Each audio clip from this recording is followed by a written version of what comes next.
चाहिँ फाइनली आलु खान आएको छौँ आलु बारीमा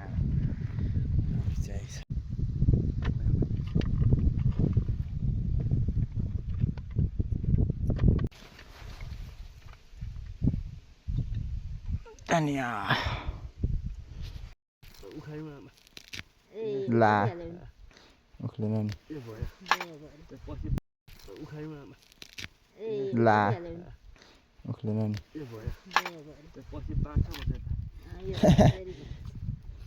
यहीँ हाल ए धनिया के गर्ने दाइ यहीँ पोका पार्ने मेरो घरमै छ हाल्नु नि यहाँ हालौँ न ल आमा कोपी त लाँदैन एक दुई थुङ्गा थियो कि कोपी राख्ने भाइ किन चाहिएर कोपी कोपी त चाहिँदैन आलु चाहिएको थियो कोपी त चाहिँदैन हिजो पालिका लाग्यो ए उमा होला पालिका खाना खाने हो म्यादीलाई यो हाम्रो चटनी मात्रै बनाउने हो नि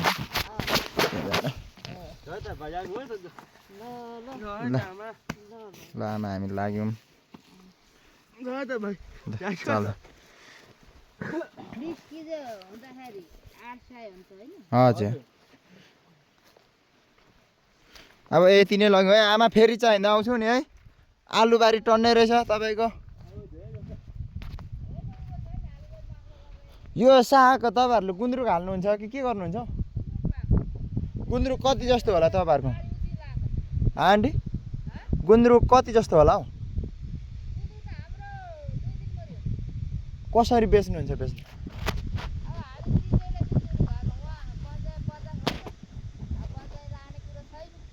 मलाई गुन्द्रुक चाहिँ आएको छ म यसो आउँछु नि है एकदम हुन्छ अमिलो होला नि है अनि यत्रो सागबारी छ गुन्द्रुक नहुनु त कुरै भएन नि जातै अमिलो अनि के भन्दा नि चाहिँ सर्लक्कसँगले दाजुलाई आलु पकाएको छ हजुर एकदम हजुर